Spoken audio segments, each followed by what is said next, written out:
Assalamualaikum warahmatullahi wabarakatuh. Risalah 55. Kesenangan hidup ini dibuang sebanyak 3 kali. Pada mulanya, seorang hamba Allah berada dalam kegelapan kejahilannya dan dalam keadaan yang tidak tentu arah. Ia bertindak sewenang-wenang dalam seluruh tindak tanduk hidupnya dengan menuruti hawa nafsu kebinatangannya semata-mata, tanpa mau mengabdikan dirinya kepada Allah dan tanpa pegangan agama yang mengawal dirinya.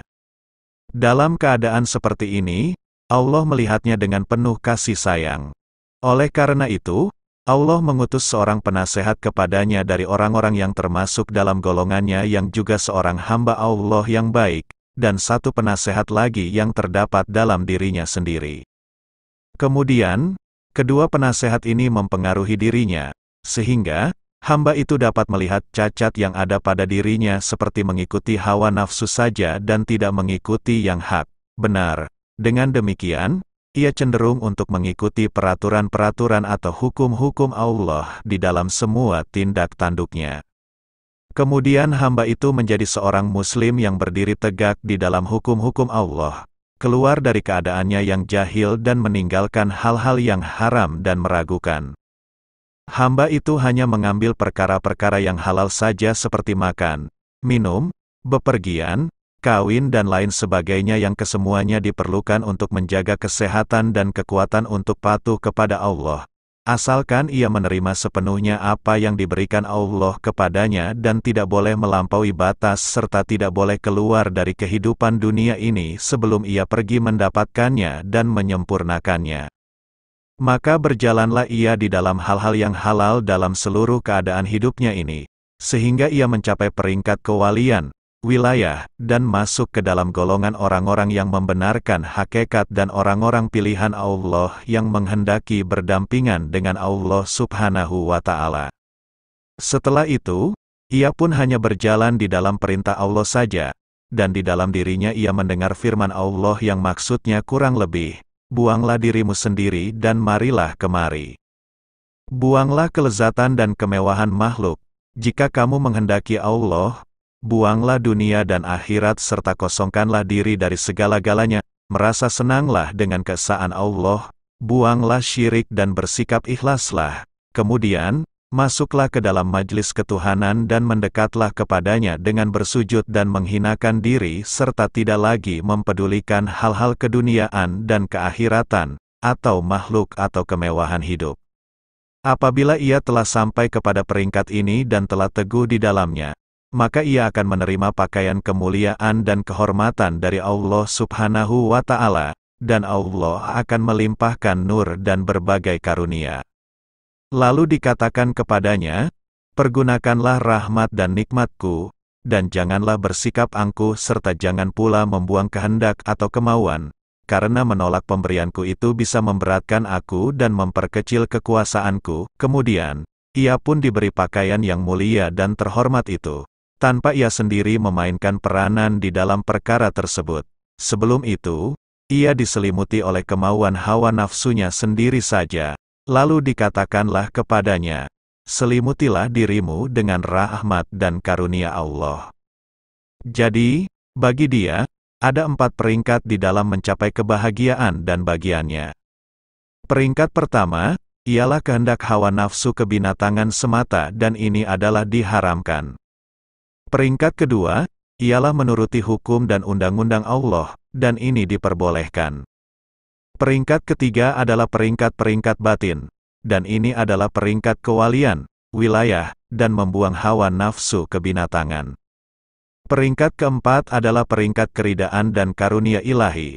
Di sini lenyaplah kehendak dan maksud diri. Inilah peringkat badaliyat, hamba itu masuk ke dalam majlis ketuhanan yang maha tinggi.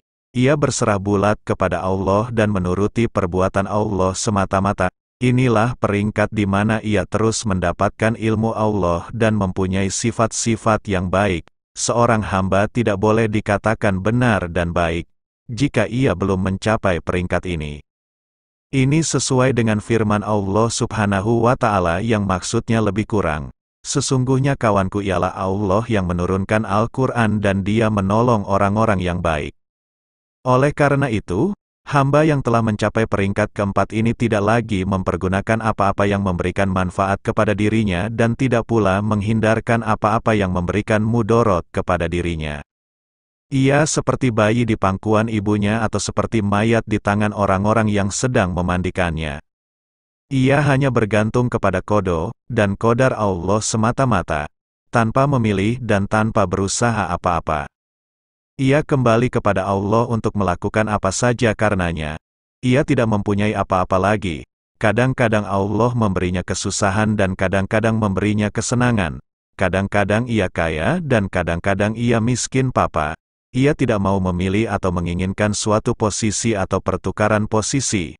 Sebaliknya, ia ridho dan senang hati kepada apa saja yang diperbuat Allah terhadapnya.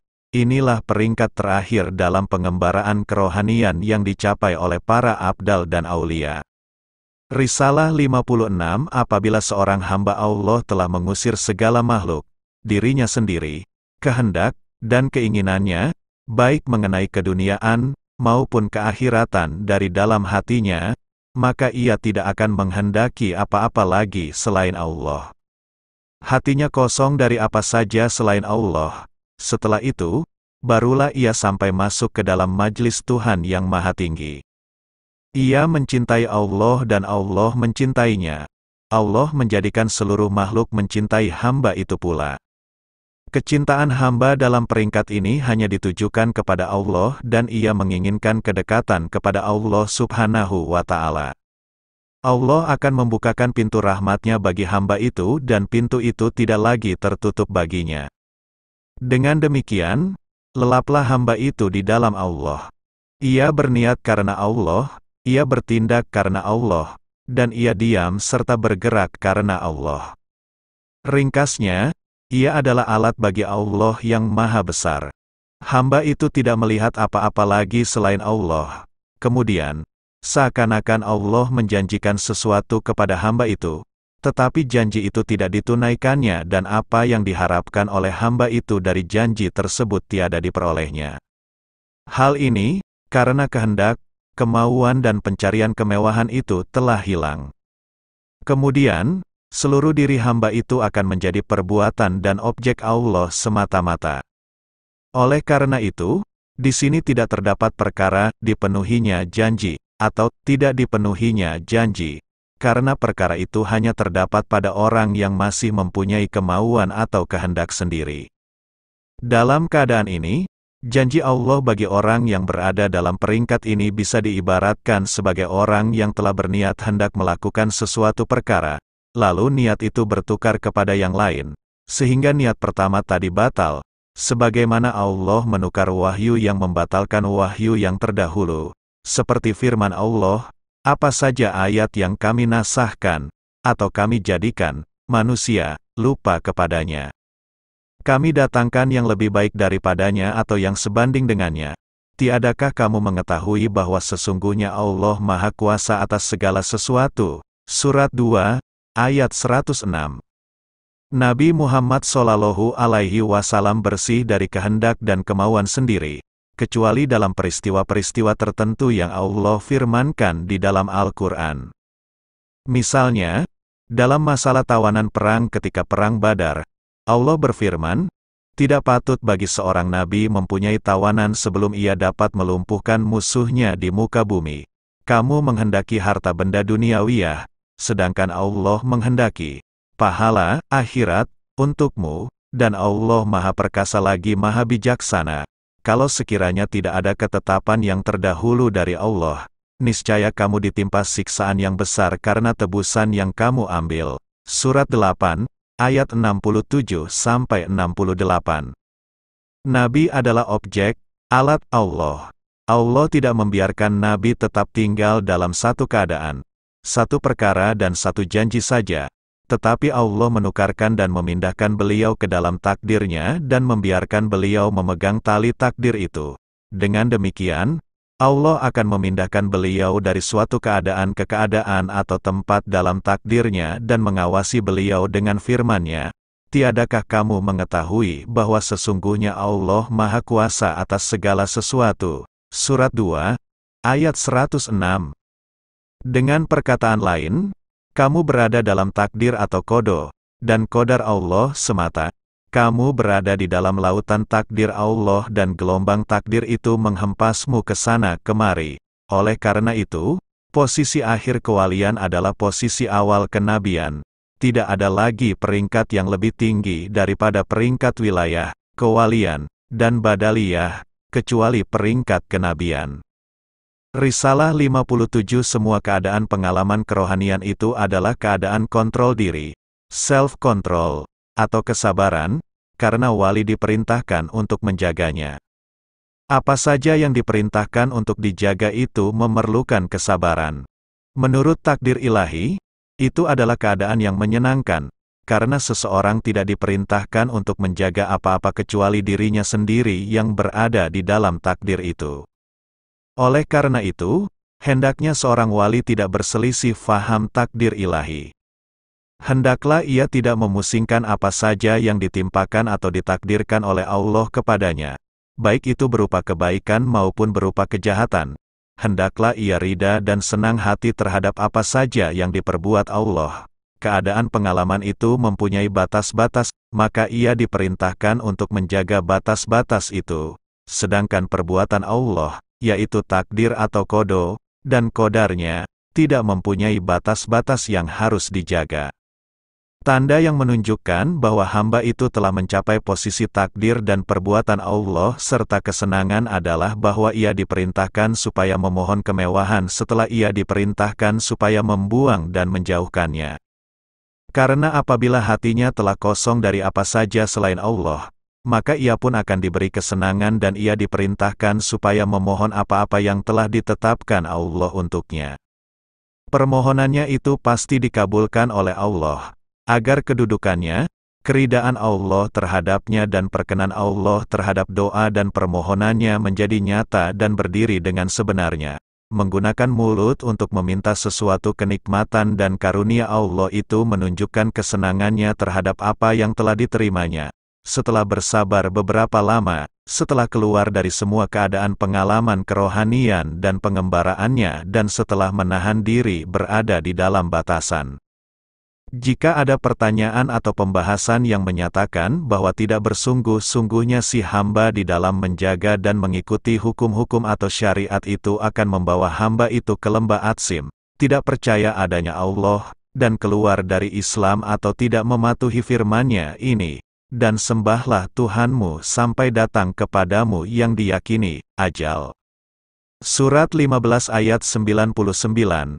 Maka aku menjawab bahwa ini bukan berarti bahwa hamba itu tidak akan menjadi pendosa, orang yang tidak percaya kepada adanya Allah, atau keluar dari Islam atau tidak mematuhi firman-Nya itu, dan ini juga bukan berarti membawa hamba tadi ke lembah yang tidak diinginkan itu, karena Allah Maha Pemurah dan tidak akan membiarkan walinya terjerumus ke dalam lembah yang hina itu.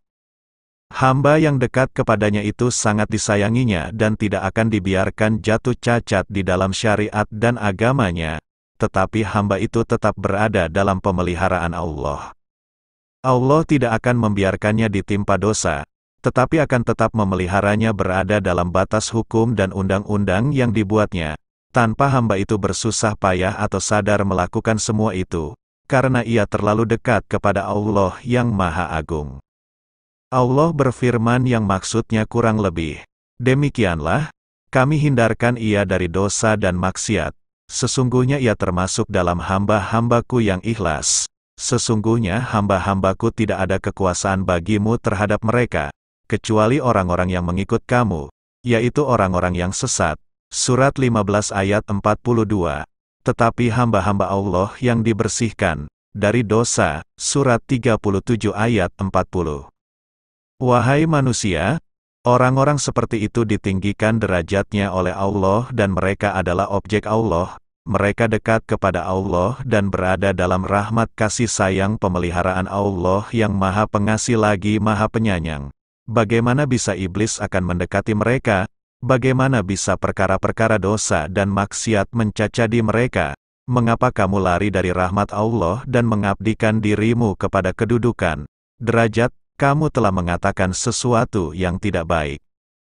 Semoga tuduhan yang tidak sopan itu dibinasakan oleh Allah dengan kekuasaan, rahmat dan kasih sayang-Nya. Semoga Allah memelihara kita berada dalam kesempurnaan serta memelihara kita dari dilanda dosa dan noda.